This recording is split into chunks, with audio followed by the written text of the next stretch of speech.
হিসেবে আসছে। আল্লাহ যে কোনো ভাবে কোনো না কোনো ভাবে মানুষের জন্য রিজিক দিবেই, কিন্তু মানুষের চেষ্টাটা তো করতে হবে। আমার জন্য এই বিজনেসটা আসলে এটা ছিল।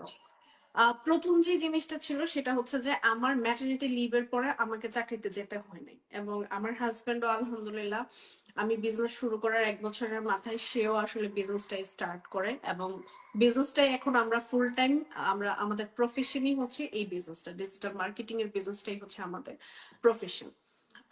সেকেন্ড যে জিনিসটা, আলহামদুলিল্লাহ ফিনান্সিয়ালি আমরা অনেক অনেক স্টেবল হয়েছি। দুজনই আমরা জব করতাম, কিন্তু কখনোই আসলে সেভিংস কি জিনিস সেই জিনিসটা আসলে বুঝতে পারিনি। এটাই হলো কথা, কারণ কানাডাতে আসলে সিচুয়েশনই এরকম। নেক্সট যে জিনিসটা রিসেন্টলি আমার এই বছর অনেক অনেকগুলা জিনিস গেছে, সেটার মধ্যে প্রথম যে জিনিসটা সেটা হচ্ছে যে আমি টরন্টো এয়ারপোর্টের কাছাকাছি আমি $1,000,000 হাউস কিনছি। এবং এই ডিজিটাল মার্কেটিং এর বিজনেস এর ইনকাম দিয়ে অ্যাকচুয়ালি করা সবকিছু। পাশাপাশি বাড়ি কেনার পরে আবার প্যারেন্টস, আমার ভাই সবাই আসছে সামারে। 3 মাসের বেশি সময় ধরে আসলে ওরা এখানে বেড়ায় গেছে।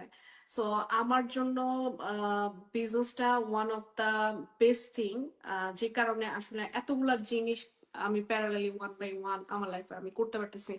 হতে পারে আমার ফ্যামিলি টাইম, হতে পারে আমার ফিনান্সিয়াল জিনিস, এবং ঘোরাঘুরি তো অবশ্যই। এবং জুনে আমি ক্যালিফোর্নিয়াতে গেছি, যেহেতু আমার বিজনেস শুরুই হয়েছে ক্যালিফোর্নিয়া দিয়ে। সো এইটাও আমার জন্য আরেকটা অ্যামেজিং পার্ট ছিল, যে আমার বিজনেসের প্রথম দিকে সবার সাথে দেখা করা এবং তাদের সাথে অনেক অনেক সুন্দর টাইম স্পেন্ড করা।